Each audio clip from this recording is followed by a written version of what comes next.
Welcome back to my guide to riding the GranGuanche bikepacking event. And the GranGuanche, as you can see, is a 5-island bikepacking adventure across the Canary Islands. If you didn't see my first video, go back, and that's a guide to the first island, which is Lanzarote. This is a guide to the second island, which is Fuerteventura. And yeah, I'll get into it and show you what to expect on the trail and a few tips along the way based on my experience in the event. So as you can see from the map, the route goes from the north of the island all the way down to the south, pretty much hugs the coastline. It's a really spectacular island.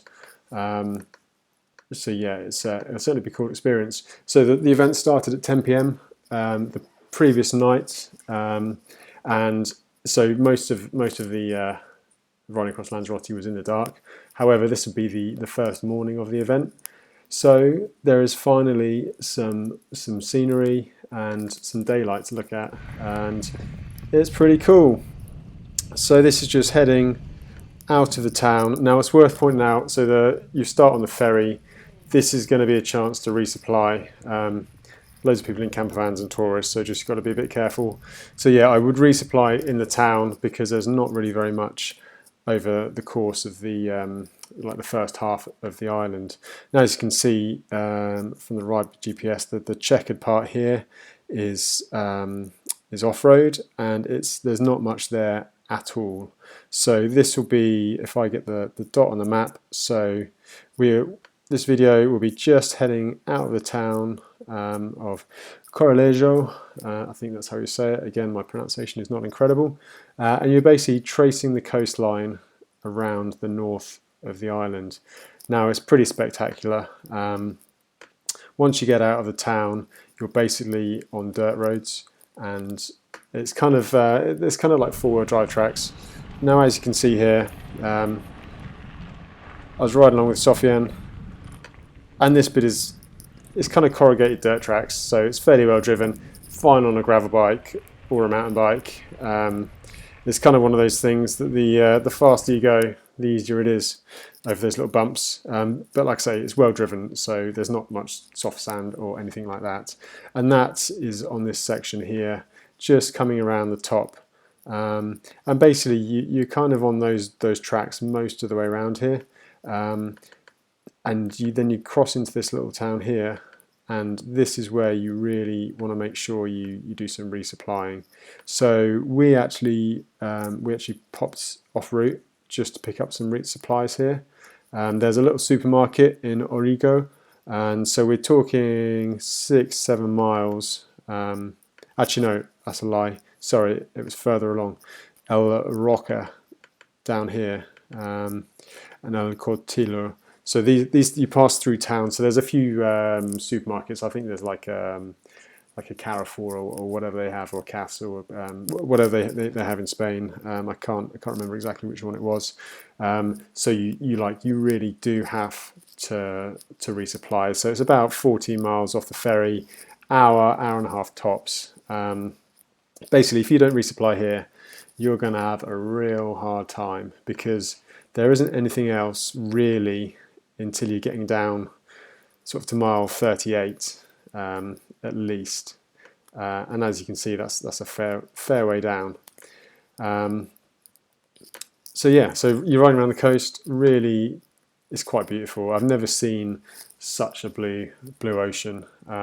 It's quite different from Lanzarote. Lanzarote is really kind of like, it's like dark sand. It's quite volcanic, but this feels more like, it feels like Mars. Massive blue skies, big horizons, and then once you see the coast, it's pretty spectacular. So I think I've got a few videos that, I mean, it's also very popular with the surfers. So one thing you will see is you'll see a lot of people in camper vans parked up, and it's just miles and miles of endless coast. You know, and if you're into surfing, it's a pretty cool place to be. And then you're kind of primarily on the cliff tops. So eventually the dirt road gives way to this kind of marked path with stones on there, and you can probably hear from the wind noise you know, the wind is blowing off there, you're exposed on the cliff, so it could potentially make it quite hard work if the wind is in the wrong direction. But we found it was pretty warm, and you know, the wind wasn't too much of a kind of a problem. So again, you're going along here. We resupplied in the town, and we were just kind of making our way along this section here. You can see there's not much elevation as you're just on the cliff, and then you start to head inland, and it's kind of like going into Mars. So this section here, it's a mix of kind of good, like driven dirt roads, and some rougher sections. So yeah, it's kind of it's fairly fast rolling, but there's some tricky little bits. So you can see here, there's just super arid, really kind of red dirt. It reminds me of Morocco actually, very, very similar, and it's really cool. But I mean, this was in November. If you're doing the one in March, potentially a bit warmer. So you need to carry loads of water from that resupply and loads of food, because there's nothing, you're not going to be able to find anything there. There are also a couple of little tricky sections where you're probably going to have to hike a bike. It's just steep and loose, and it's kind of almost easier to walk. The thing is, we came here for the heat, so we can't really complain about the heat, but it's hot. 25? 25, yeah. Degrees. And it's 45 and sunny. Yeah, it's nice. It's nice when you're laying on the beach, but when you're hiking biking, yeah. So there we go, Sofian says it all there. 25 degrees, that was in November, so I mean, coming from Northern Europe makes this really quite nice. But it is quite arid in that section. And that's kind of in this inland section here. I suspect it's on that little dip in here somewhere. And then finally, you kind of do come out on the main road here. I would not rely on this little settlement down here for resupply. There wasn't much there. There might be like a little beach cafe and stuff. I think a lot of the surfers go down there, but it's not something you can really rely on. So I would really get as much food as you can earlier on, and then you've got to get up and over this road climb. So as you can see, it's a fairly significant climb, but it's on the tarmac, so you're making fairly good time. There's nothing kind of like major to worry about there. And then you've got a few towns, and I think we stopped for food. Where did we stop for food? I think in here, Llanos de la Concepción. There was a little restaurant on the way into town, and we just stopped there, got a meal, and it was quite chilled, so you could probably resupply there as well. More coast roads round the edge, and then you've got some cool big climbs. Again, it's all quite fast rolling dirt roads. There's nothing too much to worry about.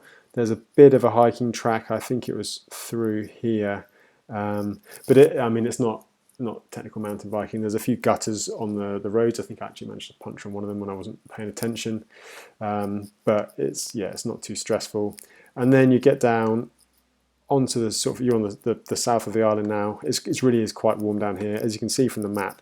This is where all the resorts are. So you're getting into tourist town here. You see no one. This is quite sort of familiar on these first two islands. You see no one all day. You're in the middle of nowhere. There's not much to resupply with, and then suddenly it's a tourist circus.